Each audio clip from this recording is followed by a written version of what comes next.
por onde eu começo a ler os clássicos? Eu quero começar a ter um hábito, a ter um hobby esse ano e eu quero começar a ler os clássicos. Por onde eu começo? Esse vídeo é pra você. Vive me mandando mensagem no Instagram, no YouTube, no WhatsApp, falando, Sara, por onde eu começo? Não existe uma lista, assim, fácil de seguir, ou não existe uma receita de bolo para vocês seguirem um passo a passo, mas nesse vídeo eu vou indicar do mais simples a um pouquinho mais complexo, tá? Que eu queria muito indicar especificamente este último livro, que eu não vejo quase ninguém indicando, né, ali para iniciante, porque a gente acaba duvidando da nossa capacidade de entender. E muitas das vezes a gente não precisa entender na integralidade os livros, tá? Então vamos para o vídeo, onde eu vou te dar ali dicas de livros que eu amei e que você também vai amar se você tiver um olhar atento e conseguir se colocar no lugar dos personagens.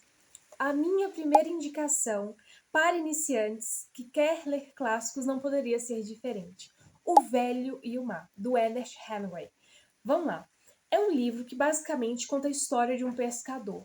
E o que tem por trás dessa história? Muita resistência, dignidade, orgulho, perseverança, o valor de estar sozinho, o valor das pequenas coisas, principalmente o valor que você precisa entender que nem tudo a gente consegue ganhar, a gente consegue realizar, mas mesmo assim vale a pena continuar tentando e entender o processo, né, dessa tentativa, de viver realmente o processo.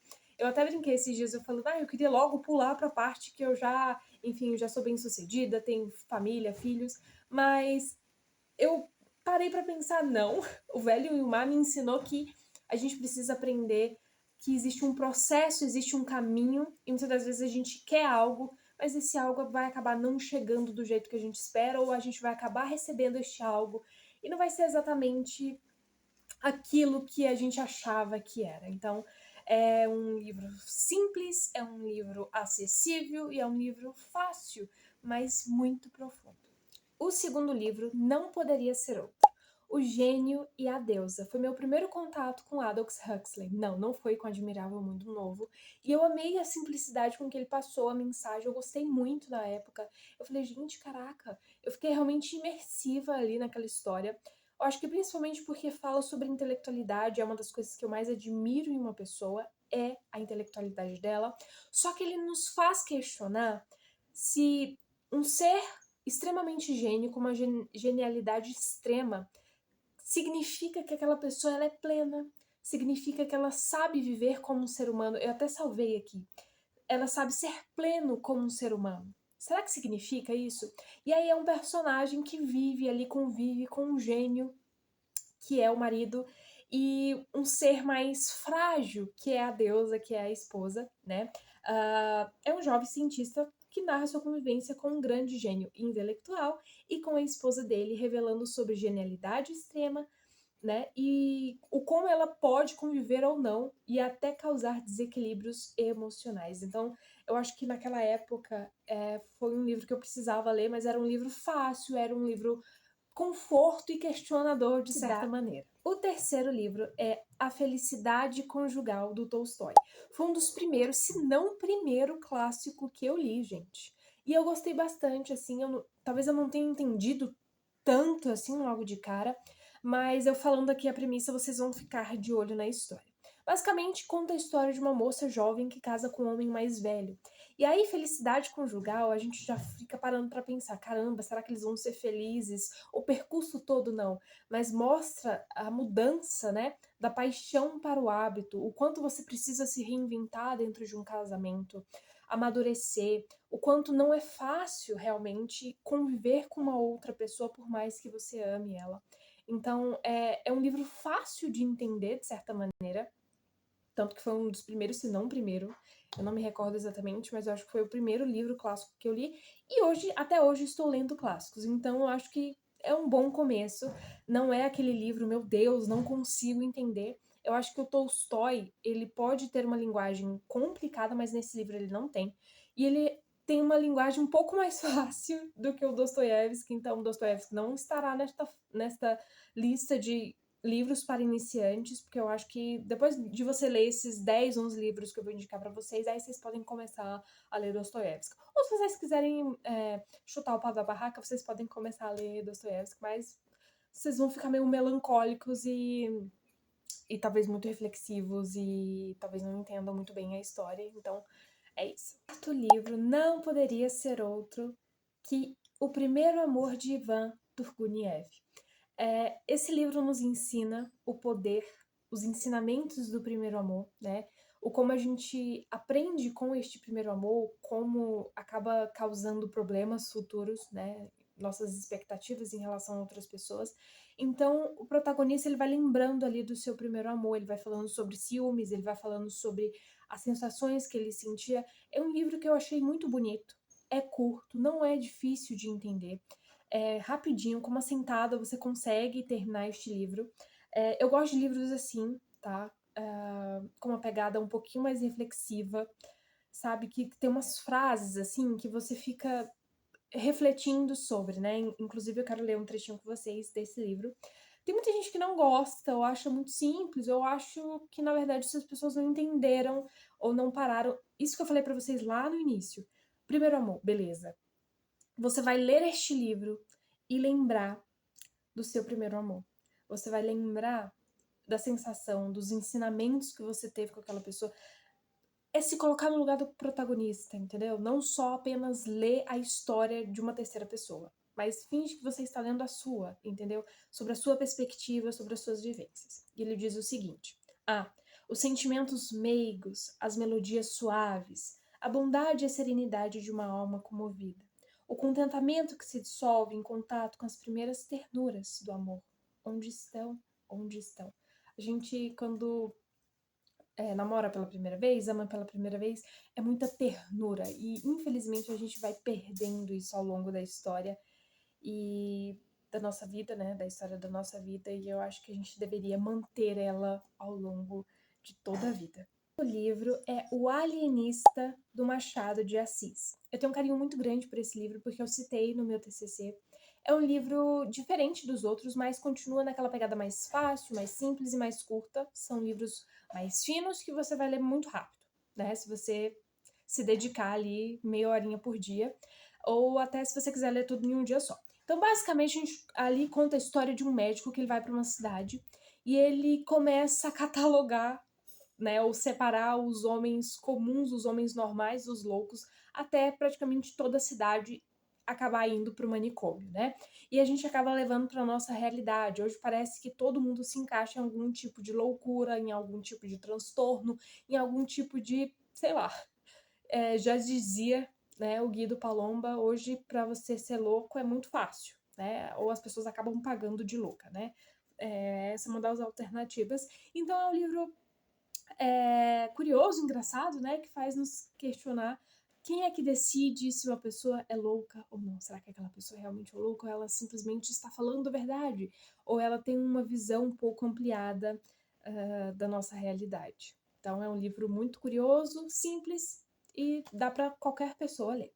O sexto livro é do Chesterton. Eu não vejo ninguém falando sobre esse livro como um dos primeiros livros ali para você começar a entrar e adentrar no mundo dos clássicos, que é O Homem que Era Quinta-feira. Eu li esse livro com meu namorado, então eu tenho um apego emocional com esta história, né? Mas vamos lá. Basicamente envolve o divino nessa história, mas a premissa básica que eu poderia passar para vocês é que viver na sociedade é como estar em um labirinto de máscaras, de pessoas fingindo, tentando ser determinadas coisas. Então, ele envolve o divino e o humano. Tem muita questão filosófica, mas não de um jeito assim, meu Deus, difícil de entender. E ontem eu estava assistindo uma série que lançaram da Agatha Christie, Os Sete Relógios, e eu lembrei disso, porque neste livro tem tipo uma sociedade secreta, e aí você tem que descobrir quem está nessa sociedade. Meio que é isso, assim, sabe? Então, não é um livro parado, não é um livro sem graça, é um livro, sabe, meio que de suspense, aí ele vai fazendo questionamentos, vai fazendo você pensar. É um livro muito interessante. E aí, as premissas básicas que ele traz, eu tive que anotar aqui, porque senão eu ia esquecer, porque é um livro que ele envolve muita coisa, entendeu? As faces da humanidade, a divindade, como as pessoas usam máscaras. Então, é meio que um livro de suspense, mas tem um toque filosófico e divino, sabe? Então, lá fala sobre conflito entre ordem e caos, identidade, máscaras e ilusão, Estrutura do Pesadelo, tá? Indicando que os eventos operam sobre uma lógica mais onírica do que realista, então vai fugir um pouco do realismo, daquela coisa mais que a gente consegue ver e apalpar, sabe? Paradoxos filosóficos e ironia, dimensão religiosa e moral, mas é um livro muito interessante, sabe? Não parece que você tá tendo isso, assim. Você vai começar a perceber, obviamente, que tem um papo mais filosófico, mais divino, mas é uma coisa mais, entendeu? Em relação a outros que eu já li, esse dá pra você ler, tá? Basta você abrir o livro e falar, não, eu vou ler esta história. Vou começar por ela. O sétimo livro é Os Sofrimentos do Jovem Werther. Aqui a gente começa a ficar um pouco mais, não difícil, porque são livros para iniciantes, eu diria, mas começa a ficar um pouco mais difícil, né? Porque, enfim, vai ter aquele papo mais filosófico. Eu acho que a partir de Chesterton pra cá, eu já diria que é um pouco mais difícil, exceto um que eu vou citar, que ele deveria estar mais lá pro começo, mas enfim. O Sofrimento do Jovem Werther, ele fala sobre um homem, né? Sobre o amor impossível, o quanto muitas das vezes um amor pode acabar com a gente. Então, é um livro muito bonito, mas é muito melancólico, é sofrido. Inclusive, ele foi proibido na época porque acreditavam que estavam influenciando mal as pessoas, porque envolve morte neste livro, não vou dar spoiler, mas é um livro muito bom. E aí eu anotei aqui para vocês que ele diz o seguinte, ó: o Sofrimento do Jovem Werther parte da premissa de que a sensibilidade extrema pode causar um grande problema na sociedade, na sua vida, principalmente, tá? Se você não encontrar limites com a razão, se você não encontrar limites com a razão, você deixar o sofrimento sobrepor a sua vida, o amor deixar sobrepor sua vida, pode causar-lhe grandes problemas. E aí é uma história muito triste, mas é bonito, sabe? Saber que existem pessoas que amam outras a um ponto tão extremo assim, mas é aquilo, tomem cuidado. Se coloque no lugar do personagem e fala, o que eu faria? Eu agiria assim? Teria necessidade de agir assim? Então, fica uma indicação aí, Os Sofrimentos de Jovem Werther. Eu adoro. O oitavo livro é um livro pouco conhecido, mas foi um livro que eu amei, foi um dos livros que eu mais amei ali em 2025. Ele, Retrato de Dorian Gray, foi... Inclusive, Retrato de Dorian Gray poderia estar nessa lista, mas eu acho que depois de vocês lerem esse, qualquer outro vai se tornando mais simples, mais fácil. É uma história simples, não tem... Nossa, meu Deus, grandes diálogos, palavras muito difíceis, então dá pra você ler. E aí, o foco dessa história é o peso do segredo, o quanto um segredo pode causar malefícios na vida de uma pessoa. É um livro que eu gostei muito, eu fiquei muito impressionada, inclusive tem um vídeo mais antigo, um short mais antigo, da minha reação quando eu descobri uma coisa ali na história. Então é um livro muito interessante e que deveria ser mais conhecido, tá? É do Javier Marias, é um escritor também que não é muito conhecido, né? Mas que deveria ser, então eu acho que eu super colocaria ele ali em clássicos, tá? Porque foi um dos primeiros, se não o primeiro livro do escritor. E aí eu falei, caraca, preciso ler os outros livros dele, porque se o primeiro foi esse, os outros, e olha que não tinha ChatGPT na época. Então, O Peso do Segredo, tá? Vai falar ali sobre um casamento, e aí coisas acontecem ao redor deste casamento. Tem uma cena de crime ali logo no começo. Então é bem interessante. Então a premissa básica é que viver é negociar constantemente entre o que sabemos, o que escolhemos não saber e o preço íntimo de cada silêncio. Então muitas das vezes as pessoas vivem mentiras na vida delas, alguns segredos acabam existindo ali dentro e a gente não conhece, e quando esses segredos são descobertos, meu Deus, podem causar um grande rebuliço. Então é uma história envolvente, não é aquela história parada, não tem nada filosófico aqui, diferente de alguns que tem uma pitadinha. É uma história que se baseia muito como uma história comum, assim, que poderia acontecer facilmente com qualquer pessoa, mas é uma história muito boa. Eu amo este livro, então está na minha indicação. O nono livro foi o último livro que eu li. E aí, a gente tem um estigma muito grande com Saramago. Inclusive, meu penúltimo vídeo aqui é falando parem de ter medo de Saramago.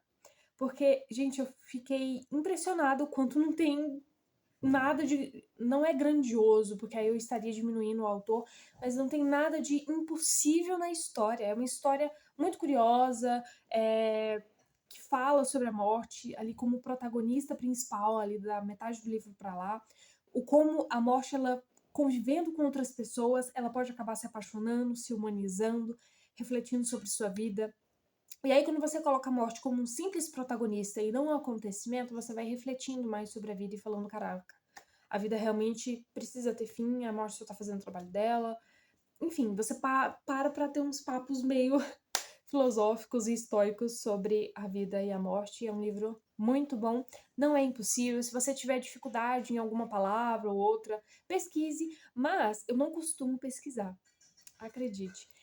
As palavras, conforme você vai lendo ali dos livros mais simples para os livros mais difíceis, as palavras elas vão fazendo sentido ao longo do contato que você vai tendo com elas. Então vai fazendo sentido ali no contexto da história, e às vezes você nem precisa saber o que é. Óbvio, o interessante é você aprender novas palavras, mas não fique preso nisso quando você estiver lendo. São para iniciantes, vai ter cachorro latindo, gato miando, entendeu? Galinha cacarejando, que vocês vão falar: oi? Você tá indicando isso para iniciante, querido? Se você não começar de algum lugar, e eu já dei 9 livros para vocês lerem. Se vocês não começarem de algum lugar, vocês nunca vão começar, entendeu? Então, e eu amo este livro porque, inclusive, eu quero voltar nele. Eu sou contra voltar a ler livros, porque eu acho que você tá perdendo tempo enquanto você poderia conhecer outra história. Mas este livro, ele toca tanto no íntimo, sabe? Ele ensina, a premissa básica dele é que somente atravessando o horror do vazio e a perda de si mesmo que você encontra o seu verdadeiro eu. Gente, é um livro muito tocante, é muito difícil de entender, não vou mentir pra vocês. Só que se vocês entenderem pequenas coisas, já vai ter valido a pena, sabe? Basicamente, é uma moça que mora ali na sua casa, e aí ela tá fazendo as coisas muito agitada, muito enfim, e aí simplesmente ela dá de cara com uma barata e ela tem diálogos com essa barata. Só que ela não tem diálogos necessariamente com uma barata, porque uma barata não conversa. Ela tem diálogos com ela mesma, com o interno dela mesma. Ela estava precisando olhar para dentro de si. Então, ela vai questionando sobre a vida, ela vai questionando sobre as coisas, ela vai falar: caraca, eu me perdi de quem eu era, de quem eu precisava ser. E aí ela vai falando: se eu tivesse tão afobada com o dia a dia, se eu não tivesse visto essa barata, ou se tivessem tocado a campainha, eu não teria dado a chance, a oportunidade de encarar a barata. Eu não teria a chance de refletir sobre a minha vida, sobre o que eu tenho vivido até aqui. É isso, gente. É um livro muito bom. E aí eu até anotei aqui, porque eu preciso anotar, porque são muitos livros. Uma coisa bem interessante, aqui ó. O romance sustenta que o sentido nasce do esvaziamento e não da afirmação do eu. Às vezes você precisa se esvaziar um pouco para você entender quem realmente você tem sido e quem realmente você é. Então este é o vídeo, tá? São as minhas 10 indicações do fundo do meu coração. Eu queria que todo mundo lesse esses livros, gostando ou não, porque os ensinamentos ficam, né? É muito engraçado, assim, você vai vivendo, você vai fazendo as coisas, e aí você vai se tocando. Caraca, aquele livro. Ai, aquilo. Sabe? Eu aprendi aquilo com aquele livro. Olha, eu tô vivendo aquilo que eu vi naquele livro. E aí você vai, sabe? Você vai criando repertório, você vai criando reflexão, você vai se moldando ao longo da vida. Você vai gastando menos tempo para se moldar do que você gastaria na plenitude da vida de simplesmente viver e não aprender com os pensamentos ou contato com a mente de outros escritores. Vocês entenderam? É isso, eu espero que vocês tenham gostado. Deixem um like, se inscrevam, tá bom? E mude de hábitos em 2026. Um beijo e é isso.